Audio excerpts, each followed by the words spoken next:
Bonsoir à toutes, mesdames, je crois qu'on est qu'entre femmes. Bienvenue à cette masterclass sur la magie Eka. Donc l'art de manifester avec conscience, c'est le titre de la conférence ce soir. Et donc on va parler en réalité de vous, de nous, de force à l'intérieur de nous. Ça va être une conférence pour voilà, étudier un petit peu la magie Eka depuis un point de vue intérieur. Donc, vous pouvez voir cette magnifique image de la divinité Eka sur la gauche, qui est quand même particulière. Donc, on va démarrer. Pour celles qui ne me connaissent pas, je m'appelle Lison Leonetti.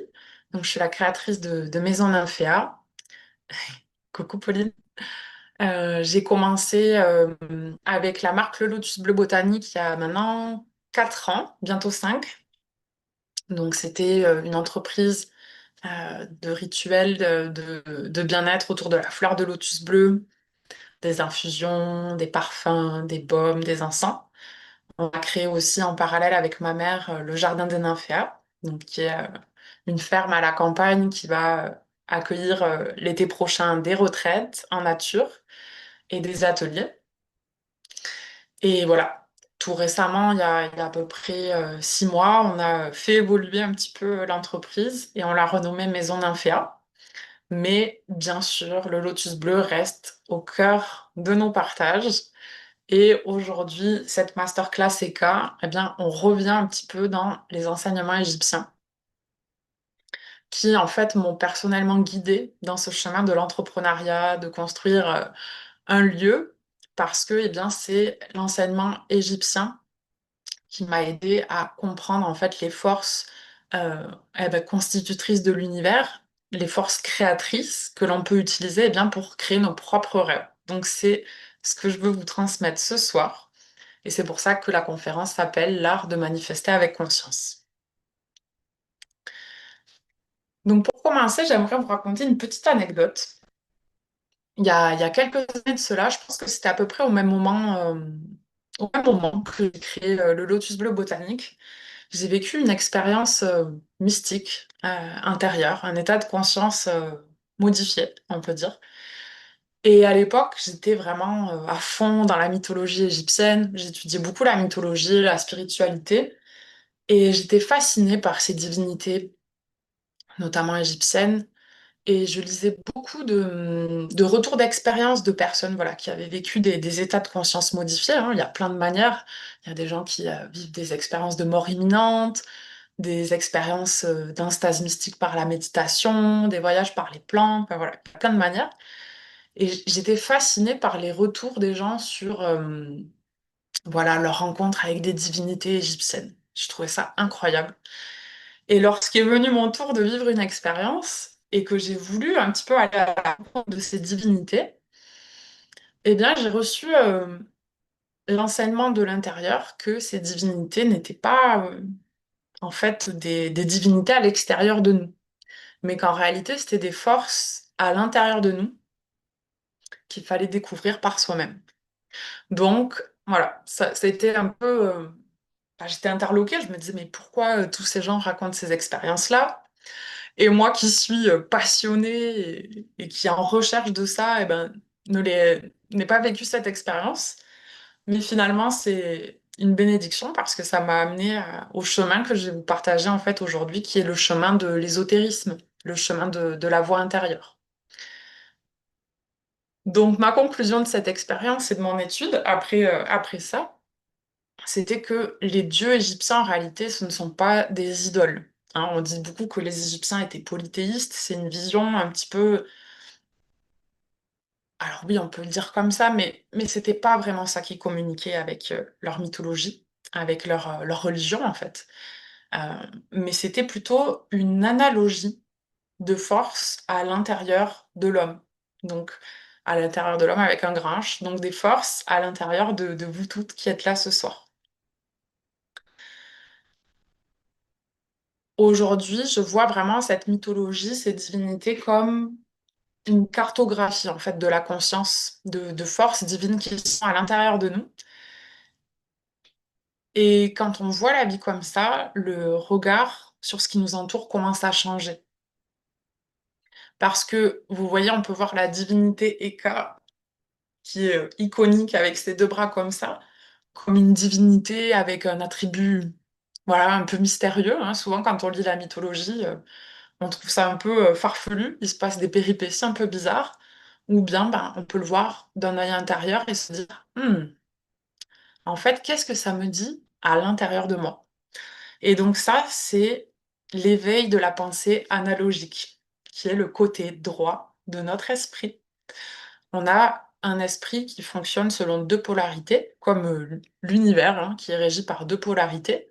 Une polarité masculine, donc dans notre esprit, c'est le cerveau gauche, qui est analytique, qui est rationnel, qui est conscient aussi, et qui représente seulement 5 à 10% de notre esprit.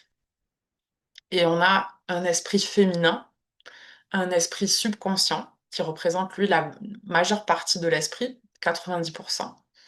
Et cet esprit est intuitif, émotionnel et aussi analogique, c'est-à-dire qu'il peut rentrer en résonance avec ce qui est hors de lui.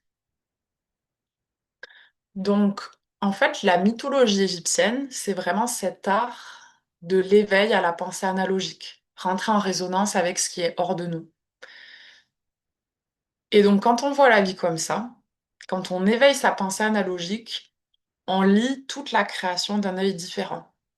Et bien sûr, si vous êtes là ce soir, vous vous intéressez à la mythologie égyptienne, et vous savez que les divinités égyptiennes sont toujours représentées avec des attributs ou naturels, d'animaux, de plantes, voire même d'éléments. Euh, on a par exemple la divinité du Nil. Euh, voilà, donc il y a vraiment une grande palette de représentations des attributs naturels, mais aussi des attributs plus particuliers, comme Eka, avec ses deux bras qui trône au sommet de son crâne. Donc c'est cette divinité qu'on va étudier ce soir. Et donc pour terminer sur cette introduction, l'enseignement égyptien porte vraiment, dans ma compréhension en tout cas, ce que je vais vous transmettre ce soir, sur ça, sur l'éveil de la pensée analogique, l'éveil de la pensée qui harmonise, qui redonne du sens en fait.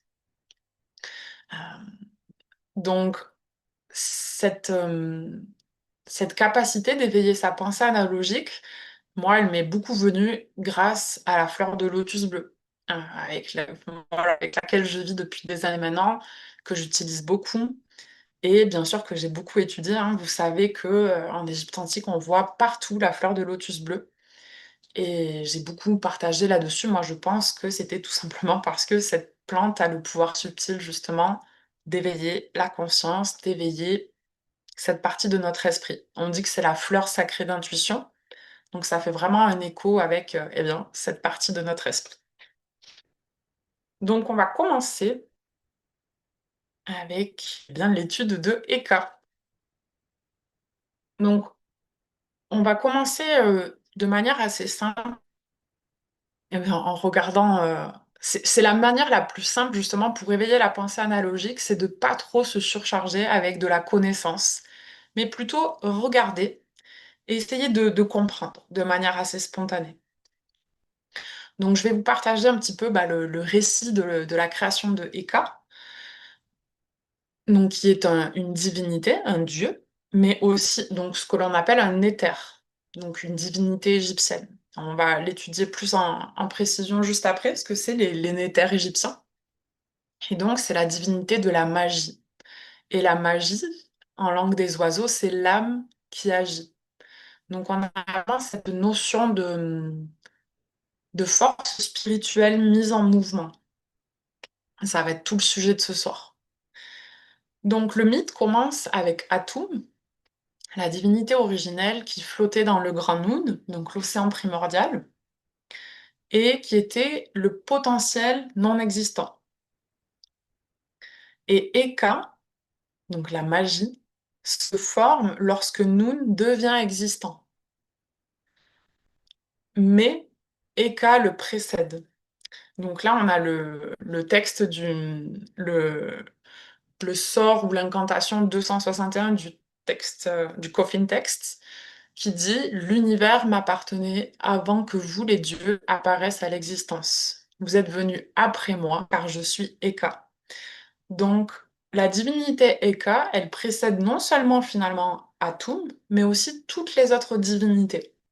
Et gardez bien cela en tête, parce que là, on commence par l'étude de la mythologie égyptienne, mais après, on va parler de vous, comment ça se manifeste pour vous dans votre vie. Et la magie précède toutes les autres créations. Donc voilà, toute vie, en réalité, selon la cosmogonie égyptienne, selon le mythe de la création du monde égyptienne, mais en fait, toutes les mythologies, toutes les cosmogonies, toute vie vient de la graine de la pensée de Dieu. Et donc il y a d'autres textes dans ce coffin texte qui disent Dieu est mon nom, je n'oublie pas mon nom. Et Eka, c'est le premier mot qu'a prononcé Dieu en sortant de la non-existence lorsqu'il a utilisé pour la première fois la force de sa voix et sa volonté. Donc maintenant, on va étudier les hiéroglyphes qui composent bien, le nom de Eka. Moi, j'aime beaucoup faire ça. Quand j'essaie d'étudier une divinité égyptienne, c'est d'étudier le hiéroglyphe parce que, vous voyez ce que je vous ai dit, en fait, c'est l'éveil de la pensée analogique. Le dessin, par essence, c'est de l'analogie. Par la forme manuscrite, on en conclut une idée à l'intérieur de l'esprit. Donc vous avez le hiéroglyphe de Eka, la divinité, sur la droite. Et c'était pas facile de trouver le hiéroglyphe, hein. Il y en a plusieurs qui changent, mais là, celui-là est vraiment complet parce qu'il va nous aider à comprendre l'idée qu'il y a derrière. Donc Eka, je vous l'ai dit, c'est la magie, mais c'est aussi l'origine spirituelle derrière le processus de la création. C'est vraiment la flamme à l'origine de la création. Et donc le premier caractère qu'on lit sur hiéroglyphe, pas caractère, qu'on peut lire sur la gauche, c'est la mèche doublée. On le retrouve beaucoup chez les divinités, et ça fait sens parce que la mèche, c'est bien, c'est le support de la flamme. Donc c'est vraiment l'étincelle divine. C'est relié à l'élément feu.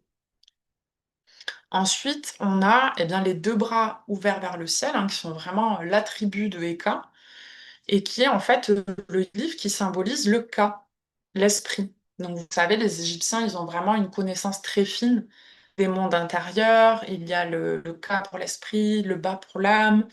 Il y a plein de subtilités en fait sur les corps subtils. Et ils sont tous répertoriés et nommés. Et donc Ka, c'est l'esprit. Et donc c'est vraiment relié à la divinité Eka, à la magie. Le troisième hiéroglyphe qui est sous les bras, le Ka, c'est le papyrus enroulé. Et donc, ce papyrus enroulé, il est scellé. Donc, il représente un petit peu cette notion d'écriture, de mots écrits, mais qui n'est pas disponible au regard de tout le monde. Voilà, c'est une écriture qui est scellée. Et enfin, les trois points que vous voyez sur la droite, ce sont trois graines. Donc normalement, on les voit mieux, c'est mieux dessiné. Là, ils l'ont écrit comme ça. Et donc ces trois graines, c'est vraiment, vous allez le voir jusqu'à la fin de la masterclass, l'idée d'une graine qui est le potentiel de l'énergie mentale, de la création mentale et spirituelle qui se manifeste jusque dans la matière. La graine, c'est vraiment l'écriture naturelle de ça. Et donc j'ai oublié de dire, quand je parlais du cas, et d'ailleurs on retrouve ce concept aussi avec la mèche qui est double. D'ailleurs la mèche qui est double, elle ressemble beaucoup à un brin d'ADN, hein, vraiment c'est important d'utiliser la pensée analogique. Ils communiquaient énormément comme ça. Et le cas, en fait, représente justement deux mains. On pourrait passer toute la soirée rien que à étudier ça, mais on va pas le faire. Ça représente ce que je vous disais, la dualité des énergies mentales qui sont dans l'homme. L'énergie mentale qui est analytique, masculine, et l'énergie intuitive, analogique, qui est féminine. Bien sûr, c'est des forces qui sont autant dans l'homme que la femme, hein. On parle là de polarité, hein. Mais donc, vous voyez déjà dans le hiéroglyphe, dans le nom de Eka, il y a déjà plein de pistes sur ce que ça veut dire, sur ce que ça contient. Le dernier hiéroglyphe, l'homme assis, en fait, c'est le hiéroglyphe que l'on utilise pour nommer les néthers, donc ces fameuses divinités égyptiennes. C'est un hiéroglyphe que vous allez souvent trouver dans les noms de divinités masculines.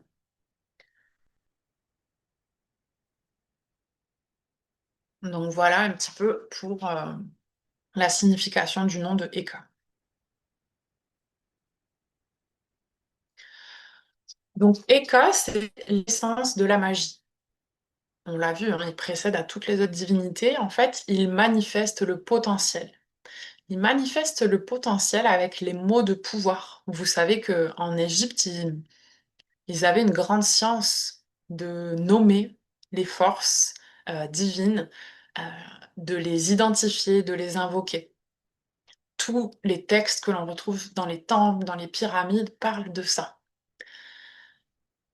Et donc, la première, comment dire, étape, le premier principe de la magie Eka, c'est ça, c'est de nommer, d'identifier et d'invoquer.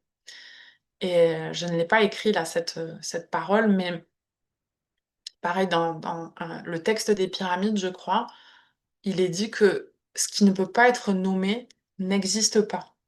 Et vice-versa, ce qui peut être nommé peut être manifesté. Donc vraiment, le premier principe de la magie des cas, c'est de savoir nommer, identifier et invoquer.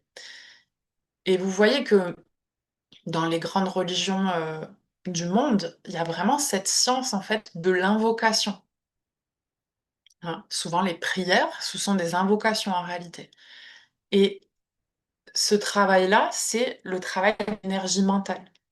Nommer, identifier, invoquer, ça se passe dans la sphère de l'esprit.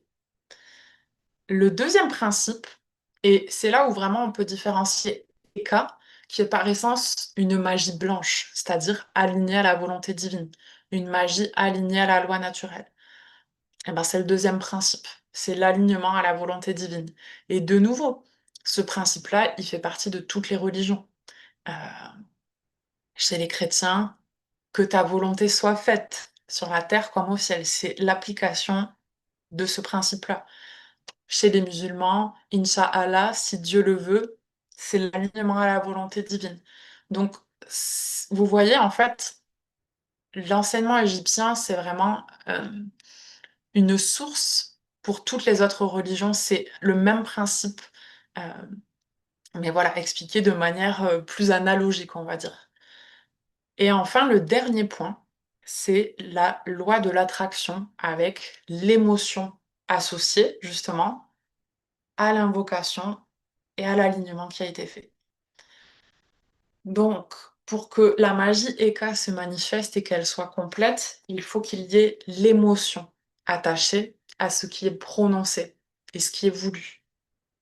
Et c'est là la clé de manifester avec conscience. C'est vraiment par les émotions et par le cœur. Et la raison pour laquelle c'est par les émotions que la magie commence à prendre forme, eh bien, c'est parce que notre cœur est une centrale électromagnétique incroyable. Le champ magnétique du cœur est 5000 fois plus grand que celui du cerveau. Donc, lorsque l'on parle de manifestation, hein, c'est quand même le titre de la conférence, manifester avec conscience, tout se passe par le cœur.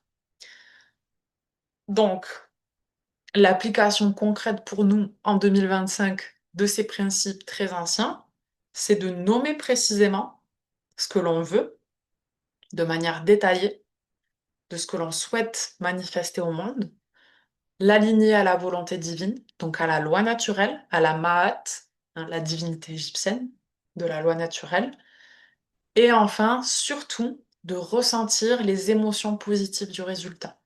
Parce que c'est en ressentant avec notre cœur et bien, qu'on développe le champ magnétique et donc la loi de l'attraction, puisque ce qui est magnétique attire naturellement.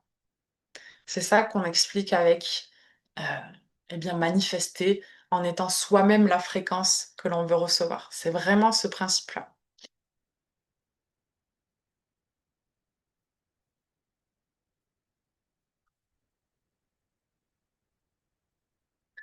Donc, comme je vous avais dit, on va parler un petit peu des néters pour mieux comprendre. On va pas rester trop longtemps dessus, mais c'est important.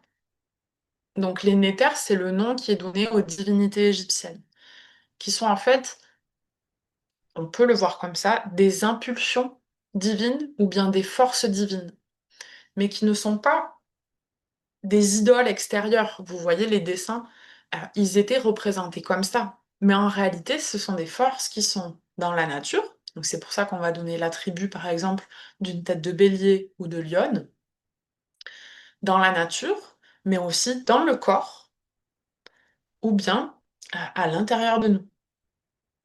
Donc voilà, ces forces dynamiques, elles sont présentes à l'intérieur de nous dans notre anatomie. Donc ça peut être au niveau du cerveau, par exemple le dieu bélier Khnum. La correspondance anatomique, c'est notre cérébrum, qui a la même forme que les cornes d'un bélier. Ça aussi, c'est tout un champ d'études. Mais si ça vous plaît, vraiment, étudier ça, c'est fascinant. Chaque partie de notre corps correspond à une divinité égyptienne. Donc, vous voyez, si on descend dans la gorge ressemble à la croix Ankh, de la même manière que l'utérus. Il y a une correspondance entre ces deux organes.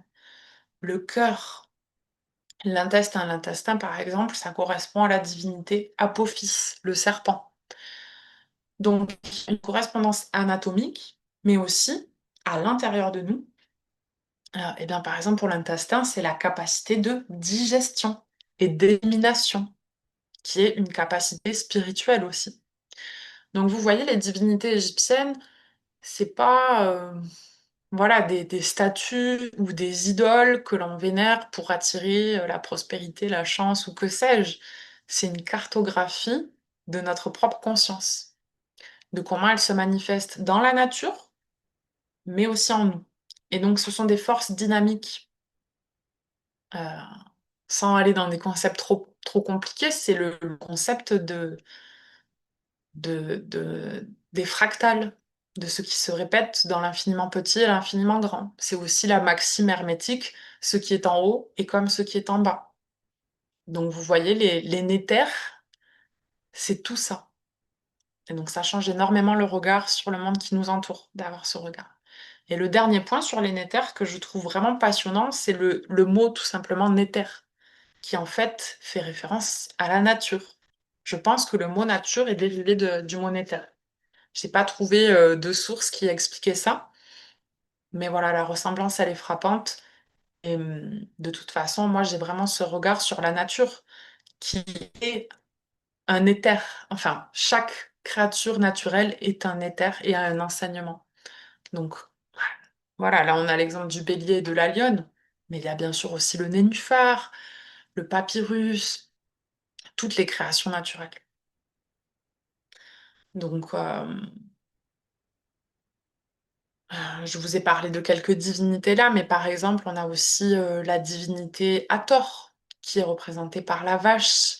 Et la divinité Hathor, c'est la déesse de l'amour. Et la vache, c'est l'être qui crée du lait.